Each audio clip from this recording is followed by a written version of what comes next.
All right, so what we're going to look at today here is a very basic example and some intro to torque and rotational inertia or moment of inertia. First things first, as we're looking at torque here, it's commonly looked at just as force of rotation. But when we look at torque and solving torque, we have our formula that says tau is equal to r, the radius, times F, which is perpendicular to that radius. Excuse my smartboard, that's a little disoriented right now.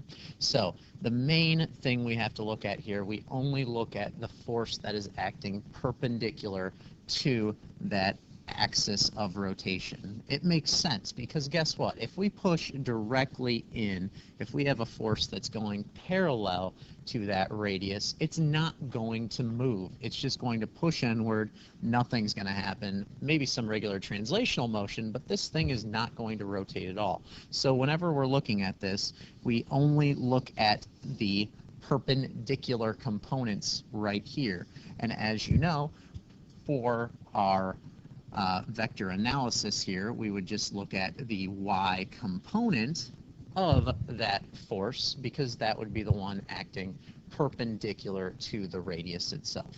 So we've done a little bit with that already. I just wanted to review that before I move on to Newton's second law of rotation. And hopefully all of us remember Newton's second law just in general that says acceleration is equal to the sum of all forces over the mass. Well, we commonly refer to that as F equals ma.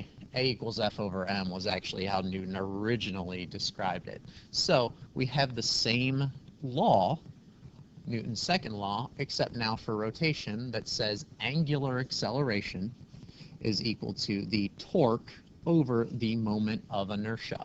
So we know torque is just essentially the rotational version of force. Angular acceleration talks about how quickly an object speeds up or slows down, that is rotating, going around in a circle. And then moment of inertia is something we haven't really talked about much, but moment of inertia is essentially looking at how difficult something is to get accelerating around a point in a circle. So if you remember, mass is really just a measure of how much inertia an object has, how hard it is to accelerate something. Something really massive is going to be really hard to accelerate. We have the same thing for moment of inertia. It's just saying it's a measure of how hard it is to rotate around a circle or around a point. So we have our new friend. Angular acceleration is equal to torque divided by the moment of inertia. Now, for moment of inertia, we do have this formula right here. We are going to work with that a whole lot more, do a little integration with it, but for now, I just want you to know that the moment of inertia can be calculated by taking the sum of all the masses times the radii squared. So if we look at a simple example here for this little playground merry-go-round, maybe, I don't think that's the right terminology, but if you were to take these three people and put them further away from the center, it's going to be, well, relatively difficult to get this thing to accelerate, to get this thing to speed up. However, if you decrease the radius here, the amount of force you're actually going to have to exert to get them moving is going to be much less. So it has a smaller moment of inertia because those R values are decreased significantly. That means it's going to be easier to get rotating. So if we were to exert a constant force, let's say on both of these, A and B, B is going to accelerate a whole lot faster because of the much lesser moment of inertia. So let's look at a basic calculation with that now. I said a motor in a CD player exerts a torque of 7 times 10 to the negative 4th newtons times meters. I ask, what's the disk's angular acceleration? I give you the diameter of a CD and the mass of the CD. So we're going to use our new friend, alpha is equal to tau over I, moment of inertia. We have angular acceleration is equal to the torque, which I gave you that value, 7 times 10 to the negative 4th, and torque is measured in newtons times meters. We're just taking a force and multiplying it by a radius or distance.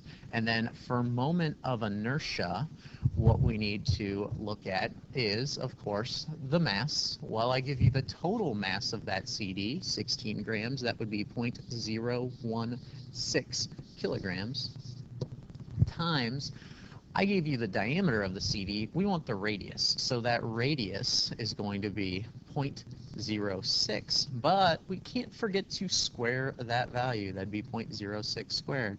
So we end up getting an angular acceleration of, give me just a moment to find my calculator here, we get a value of 12.15.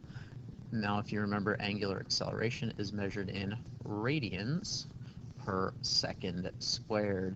So this is going to speed up. If we look at 12.15 radians, that would be about 2 full revolutions every second. It's going to go faster and faster. So that's pretty significant. 12.15 radians per second squared. So as we look at this, just a basic example, introduction to both torque and Newton's second law for rotation that starts talking about moment of inertia. We'll do some pretty in-depth calculations with moment of inertia, but we'll just keep it easy for right now. Hastily out.